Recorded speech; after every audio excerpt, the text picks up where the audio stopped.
Hi friends, இன்னைக்கு பூசணிக்காய் வச்சு ஒரு சூப்பரான மோர் குழம்பு செஞ்சிடலாங்க. அது கூடவே பாவக்காய் வந்து குட்டி குட்டியா கட் பண்ணி பொரியல் பண்ணிடலாம். இந்த மாதிரி செஞ்சா பாவக்காய் வந்து சாப்பிடாதவங்க கூட சாப்பிடுவாங்க. வாங்க எப்படி செய்யலாம்னு பார்த்துடலாம். உங்களுக்கு புஜா சேனல் பிடிச்சிருந்தா சப்ஸ்கிரைப் பண்ணிக்கோங்க, லைக் பண்ணுங்க. வாங்க வீடியோக்குள்ள போலாம்.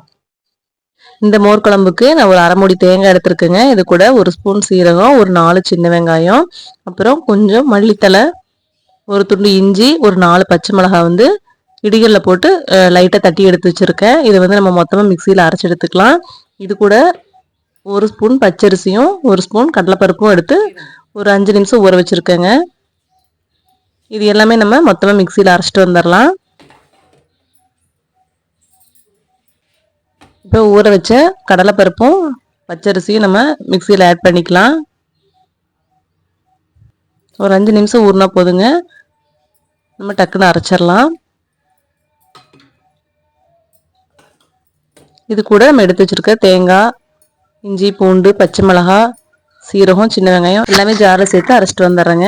அரைக்கும் போது பார்த்தீங்கன்னா லைட்டாக குறவரப்பாகவே அரைச்சிட்டு வந்துடுறேன். அப்போ தான் வந்து நல்லாயிருக்கும் மோர் குழம்புக்கு. அரைச்ச மசாலா வந்து நான் தனியாக எடுத்து வச்சுக்கிறேன். இது கூட கெட்டியான தயிர் எடுத்துக்கலாம். இந்த தயிர் பார்த்தீங்கன்னா நான் வீட்டில் கெட்டியான தயிர் ஊற்றி வச்சுருந்தேன். அந்த தயிர் இது கூட 2 பாக்கெட் தயிர் இதில் ஆட் பண்ணியிருக்கேங்க. இப்போ ஒரு கப் அளவுக்கு தயிர் எடுத்துட்டேன். இது கூட ஒரு அரை ஸ்பூன் மஞ்சத்தூள் சேர்த்து நல்லா மிக்ஸ் பண்ணி எடுத்துக்கலாம். மோர் குழம்பு இந்த டைப்பில் நல்லா கெட்டியாக ட்ரை பண்ணி பாருங்கள், ரொம்ப நல்லாயிருக்கும். இப்போ மஞ்சத்தூள் சேர்த்து அந்த கலர் சேஞ்ச் ஆகிற அளவுக்கு நல்லா ஸ்பூன் வச்சு நான் அடித்து எடுத்துக்கிறேங்க. இப்போ தயிர் வந்து தனியாக எடுத்து வச்சுட்டேன். இது கூட நம்ம அரைச்ச மசாலாவும் நான் ரெடியாக எடுத்து வச்சுருக்கேங்க. இப்போ மோர் குழம்பு நம்ம தாளித்து விட்டுறலாம். வடைச்சட்டியில் கொஞ்சமாக எண்ணெய் ஊற்றியாச்சுங்க. எண்ணெய் நல்லா காஞ்ச பிறகு கொஞ்சமாக கடுகு சேர்த்துருக்கேன். கடுகு நல்லா பொரிஞ்ச பிறகு கொஞ்சம் சீரகம், இது கூட ஒரு 4 வரமிளகா, கொஞ்சம் கருவேப்பிலை ஆட் பண்ணியிருக்கேன். இது நல்லா பொரிஞ்ச பிறகு பூசணிக்காய் பார்த்திங்கன்னா ஒரு அரை காய் வந்து இந்த மாதிரி பொடி பொடியாக கட் பண்ணி எடுத்து வச்சுருக்கேன். தோலெல்லாம் சீவிட்டு உள்ளே இருக்க விதையெல்லாம் எடுத்துகிட்டு இந்த மாதிரி க்யூபாக வந்து கட் பண்ணி எடுத்து வச்சுருக்கேன். இதை அப்படியே உள்ளே போட்டு எண்ணெயில் நல்லா வதக்கி எடுத்துக்கலாங்க. இது கூட மோர் குழம்புக்கு தேவையான அளவு நான் உப்பு சேர்த்துக்கிறேங்க. காய் வந்து லைட்டாக எண்ணெயில் நான் வதக்கி விட்டுட்டு ஒரு அரை டம்ளர் தண்ணி மட்டும் ஆட் பண்ணியிருக்கேன். இந்த தண்ணியில் வந்து காய் ஓரளவுக்கு நல்லா வெந்துருச்சு. இது கூட நம்ம அரைச்சி வச்ச மசாலாவை நான் ஆட் பண்ணிக்கிறேங்க. இப்போ அரைச்சி வச்ச தேங்காய், பச்சை மிளகாய், இஞ்சி இதெல்லாம் ஆட் பண்ணியிருக்கோம் இல்லைங்களா, அந்த மசாலாவை நம்ம வந்து இதில் ஆட் பண்ணிக்கிறேன். தேங்காய் சேர்த்து காயோடு நல்லா கிளறி விட்டுறலாம். தேங்காய் வந்து லைட்டாக கொதிக்க ஆரம்பிக்குதுங்க. இது கூட நம்ம எடுத்து வச்சுருக்க தயிர் வந்து இதில் ஆட் பண்ணிக்கிறேன். தயிர் பார்த்திங்கன்னா ஓரளவுக்கு நல்லா கெட்டியாகவே இருக்குது.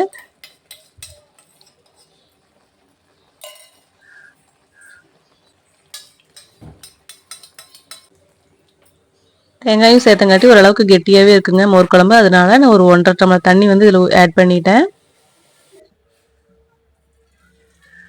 இப்போ லைட்டாக நல்லா கொதிச்சு வரும்போது, நுரக்கட்டி வரும்போது நம்ம ஆஃப் பண்ணிக்கலாம் ஸ்டவ்வை. காய் வந்து பூசணிக்காய் டக்குன்னு வெந்துருச்சுங்க. பார்த்தீங்கன்னா இப்போ லைட்டாக நுரக்கட்டி வருது. இந்த ஸ்டேஜில் நம்ம காயை ஒரு கிளறு கறி விட்டுட்டு நம்ம அப்படியே ஸ்டவ் ஆஃப் பண்ணிக்கலாம். இப்போ மோர் குழம்பு வந்து ரெடி ஆயிடுச்சு. ரொம்ப ஈஸியாக டக்குன்னு செஞ்சிடலாங்க மோர் குழம்பு. நீங்களும் இதே மாதிரி ட்ரை பண்ணி பாருங்கள். இப்போ லைட்டாக ஒரு கொதி வந்ததையும் நம்ம ஸ்டவ் ஆஃப் பண்ணிக்கலாம். ஆஃப் பண்ணிவிட்டு வேற ஒரு பாத்திரத்துக்கு மாற்றிக்கலாம். இப்போ சூப்பரான சுவையான மோர் குழம்பு நம்மளுக்கு ரெடி ஆயிடுச்சு.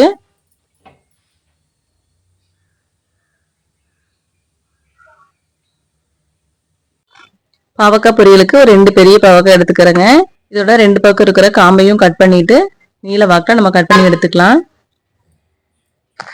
பாவக்காய் பொரியல் வந்து நிறைய பேர் சாப்பிட மாட்டாங்க. நீங்கள் இந்த டைப்பில் செஞ்சு கொடுங்க, ரொம்ப நல்லாயிருக்கும். கசப்பு வந்து ஒரு அளவுக்கு தான் இருக்கும். அந்த முறுமுறுப்பு தன்மை இருக்குங்காட்டி குழந்தைங்க பெரியவங்க எல்லாருமே நல்லா சாப்பிட்டுக்குவாங்க.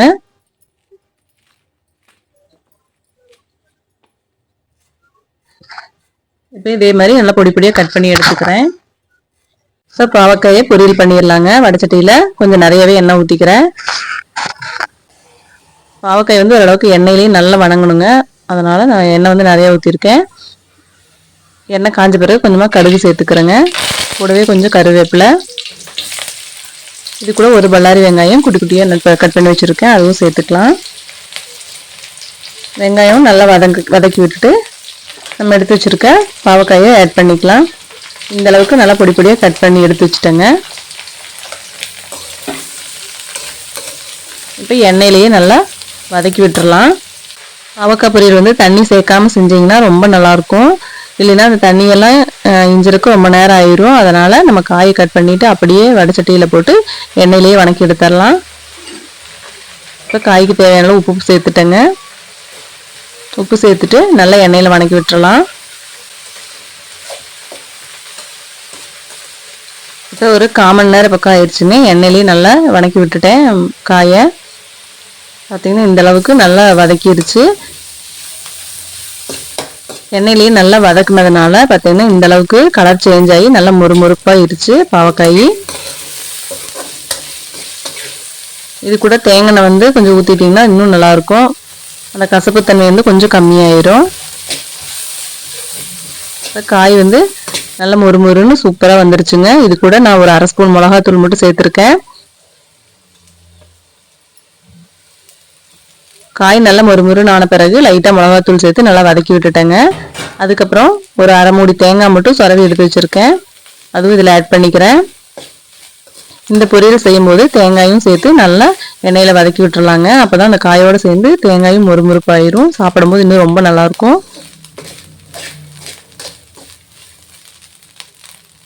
இப்போ சூப்பரான ஒரு பாவக்காய் பொரியல் தயாராகிருச்சு.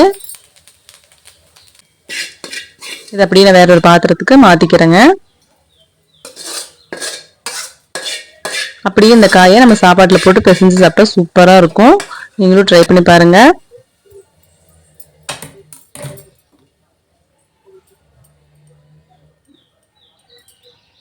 நம்ம சேர்த்துருக்க தேங்காய் பூ இதெல்லாம் பார்த்தீங்கன்னா இந்த கசப்பு தன்மையை கொஞ்சம் கம்மி பண்ணிடும். சூப்பராக இருக்கும். ஓகே ஃப்ரெண்ட்ஸ், இன்னைக்கு ஒரு சூப்பரான பூசணிக்காய் மோர் குழம்பு கூடவே சூப்பரான மொறுமொறுப்பான பாவக்காய் பொரியல் ரெடி ஆயிருச்சு.